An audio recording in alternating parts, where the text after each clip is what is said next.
Oh, I had a great social life in the 1980s.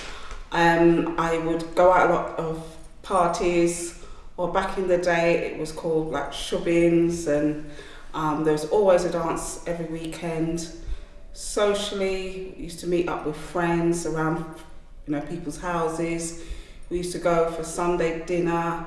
There's always something to do. I used to like singing because I also, as well as going out partying, I used to attend a church, and I was part of a choir, part of a group, and also the three of us, three friends, we got together and we used to write songs and sing in the bedrooms, and we also went onto a radio station and we entered a competition and we got to the semi-finals. So used to love singing.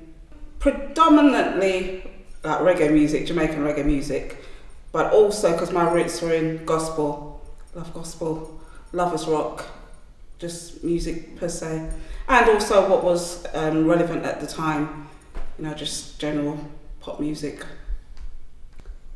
I would say that compared to now, it was relatively easy to get a job in the 1980s, because I remember being in one job maybe for 2 years and then seeing another job advertised and applying and being successful. However, if I remember rightly, there was a period of time where there was a lot of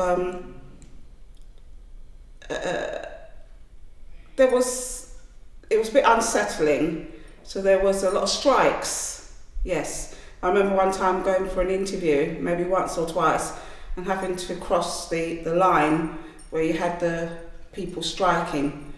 So there was, I can't remember what they're striking about, probably payment, better work conditions, because the unions were very strong back in the day, but generally it was quite easy to move from job to job.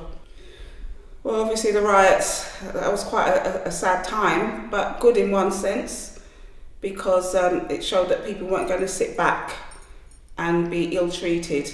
They were standing up for their rights. So it brought the community together, not just the black community, but I think all communities started to come together and fight for the rights to be treated equally. But obviously the fighting and those that got injured, that was quite sad. It was quite frightening as well. But I think it was a movement forward to improve the lives of blacks, non-blacks in London. It wasn't too good. No, especially with, from my community, the black community, with the young black men and the police, there was a lot of mistrust. Yeah, unfortunately. Oh yeah, there was a lot of stop and search going on back in the day. And I remember even, because we used to go to shubbins back then, and just peaceful partying, but the police always used to come and want to shut down our, our joy, basically. So there was a lot of mistrust, hatred of the police, and yes, a lot to do with stop and search.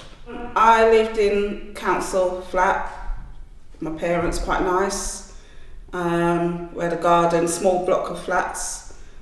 To tell the truth, I think we're probably the only black family in that block. It was quite easy, again, I think, to get housing back then, because I quite easily was able to transfer to another property. Actually, I did also I bought a property under the right to buy when I was quite young.